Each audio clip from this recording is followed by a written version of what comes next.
Welcome back to Geeks Are Sexy. I'm Jason LeDuc from Evil Genius Leadership Consultants, and today our first guest is Shane Young from the Young Law Group. Shane grew up right here in Las Vegas, which is a little bit rare for some of our guests. We don't always get a Las Vegas native here, although I think we've got 3 of them today, which is really odd.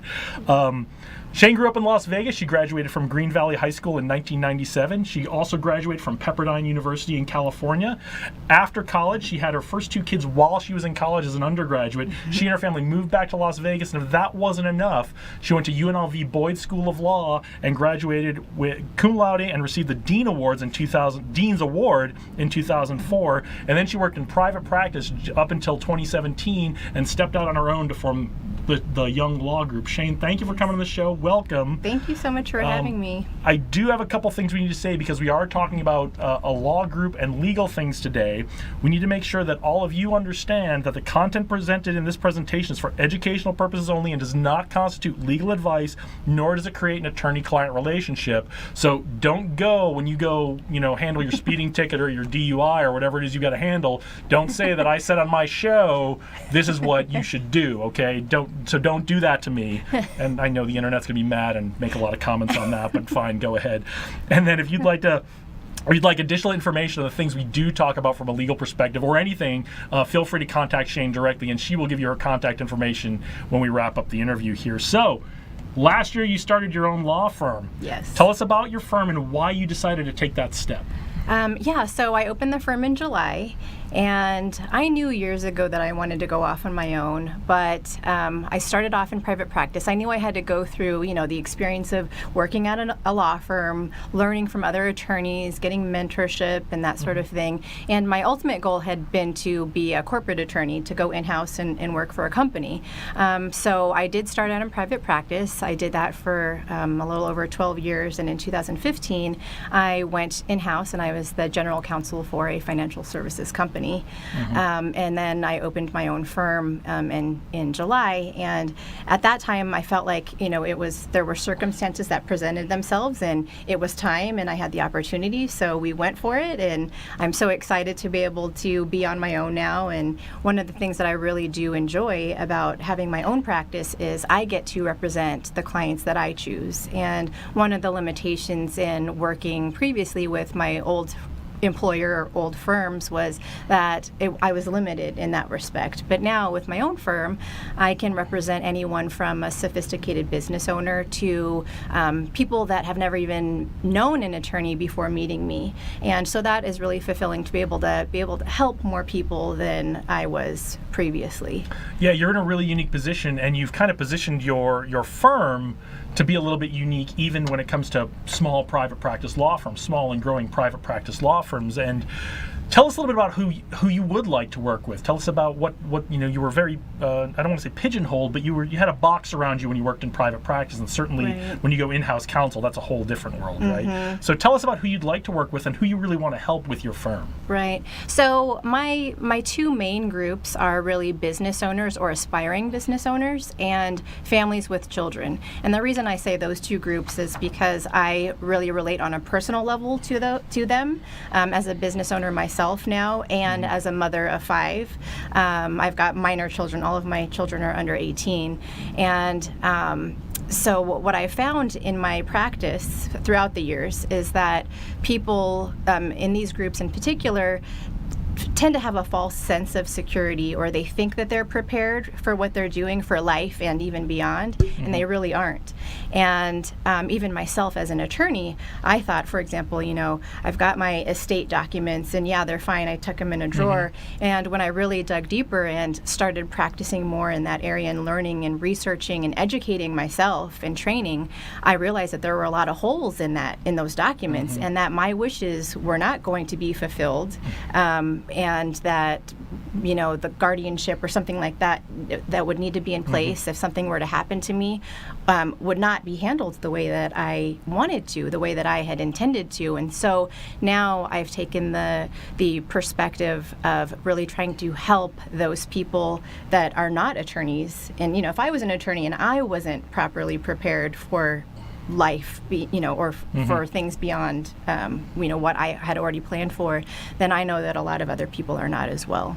And that's a great point. We all get caught up doing what we do from day to day, everything that comes at us every single day, and it's really easy to say I've got this thing covered, and I'm in the same boat you were in. I did my estate documents years and years ago, back when I was in the Air Force. And so tip number one for everybody, including me, is if you think you've got this handled and done, it might be time to, especially if it's been more than a year. Yes. Yeah, about annually you should probably be reviewing these documents. So if you haven't looked at those estate documents, and I'm going to be really honest, I don't even know where my copies of those are right now. Right. I need to go find those. If you haven't looked at those documents in at least a year, it's probably time to go look at those and just make sure that your wishes are going to be reflected. God forbid anything bad happens. So that's great. You're really trying to help people get on the ball and get ahead of problems before they become problems. Right. And so let's talk a little bit about most of us regular people don't go get involved with a lawyer until we absolutely need one or are already in some kind of trouble. Right. What can we do? What can the audience do? What can I do? How can we prepare ourselves? How can we start to build that relationship with a lawyer? And what kinds of things should we be doing to build that relationship with a lawyer before we get into trouble and it's too late to really do something about it?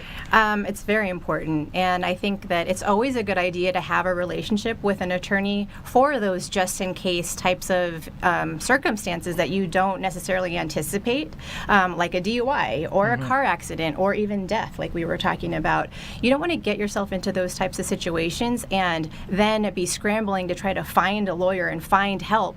If you already have someone that you trust, that knows you, that knows your family, that knows your business, that knows, has that information and that background and that relationship with you, then you're already at an advantage, and you're already able to have comfort and peace of mind knowing that you're going to be taken care of if it's someone that you trust, obviously. And you've got to be able to find that person and establish that relationship. And for me, it's important. I know that sometimes people and practicing attorneys, they treat their clients as transactions, and that's not how I treat my clients. For me, once I have a client, I feel like that's the beginning of a lifetime relationship, and I want to be able to be there for them and be able to counsel them through difficult decisions that they may come across and during the course of their lives, and give them the options and show them what options they have available so that they can make well-informed decisions.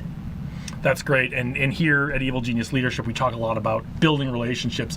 Dig your well before you're thirsty, because you never know who you're going to need in your network to help you out with something, or who you might be able to help. So we always talk about digging your well before you're thirsty, and building those relationships. So when you've got one of these clients coming in, what can I do, or what can one of our audience members, if they're going to contact you, what can we do to get all our ducks lined up in a row to make it nice and easy for you so we can start talking and building that trust? What should we be bringing to you, whether it's on our personal family side and also on our business side? What kinds of things should we be bringing to be prepared to come have a real conversation with you where you can help someone? Right. I think it's important first to have a good understanding of really what your goals are. What are your objectives? What are the things that you want? What's your desired outcome, whether it's with respect to your business or your legacy, your life and legacy planning, your estate planning? What is it that you're trying to achieve? What's important to you?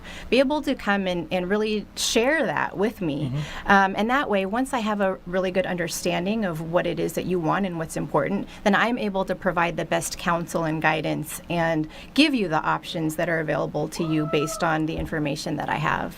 Okay, that's great. Yeah. That's great. So what are some of the things? A lot of our viewers are brand new business owners, starting a business, or in a business that's growing. What are some tips that you can give them to get that business lined up? Because not everybody wants to go start an LLC right off the bat. Right.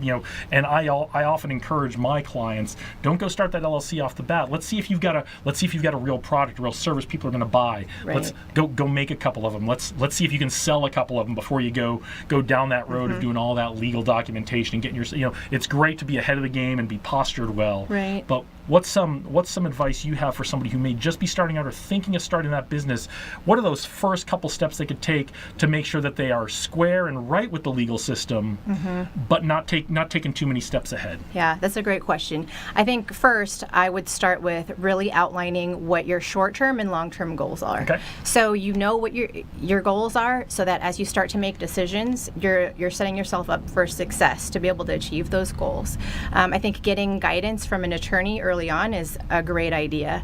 And most attorneys will provide at least an initial consultation. I always provide a complimentary consultation. So if you have questions and you just want to bounce some ideas or find out really what your options are, what your opportunities are, I'm happy to talk through those with you. So getting guidance early is good. Making sure that your company, your corporation, your business is set up legally and the right way. Some people think that they can do it on their own, and they get form documents and they do the filings and things themselves, but they miss a lot of things, or they don't set things up in the proper structure. So again, that's why it's important to have the right counsel, right guidance as you go through that process. And another reason is that even when they're going through that process, even if it is an attorney that just sets up entities. There are a lot of attorneys that provide that service, but they don't go beyond and really get to know the clients and what the ultimate objectives are. And that's something that's a service that I provide in connection with the legal planning that we were talking about earlier, so that I understand what the clients want after, in the event that they die. And people don't think about that. What happens to my business when I die? And if there isn't proper planning in place, the wealth that has accumulated with those businesses can be lost when it could really go to that person's heirs and families and loved ones. That's great. What's and I don't know if you can talk about. If you can't talk about this, tell me. What's a consistent gotcha you see when people do this themselves, when they do that business entity themselves? That they don't have the proper documents in place, or they're getting form documents. And sometimes it's even from an attorney that just hasn't taken the time to really understand what the client's trying to do, what their goals are, and they just set it up, fill in the blanks, and then the client is not prepared for things that happen if there's a partner or member that leaves the LLC, or there's a divorce, and then the documents don't accurately reflect that the company should have the first option to have the interests back in the business, and it goes to the former member or partner's spouse, and then you're in a partnership with someone's spouse, or a wife or a husband that you had no intention of ever having a relationship with. That's a big gotcha. That's a big gotcha. And for people who've never been a partner in a business, it is like being part of a marriage. Right. So if you want, be careful of who you end up married to, because you weren't careful filling out your forms that you downloaded from the internet. So Shane, it's been a pleasure having you today. Thank you so much. I think you said you have an offer for our viewers today? Yes. So normally I charge $750 for a planning session, and it's a life and legacy planning session where I review your current state of affairs, and I provide education and counsel to clients to let them know where things would stand right now as it is based on their documentation. Okay. And if they wanted to make changes to that, which a lot of times they do, then I help them design a plan that adequately reflects their wishes. So it's normally $750, but for any of the viewers that mention this show, I will set up their session at no charge. Okay, you guys can't afford not to do that.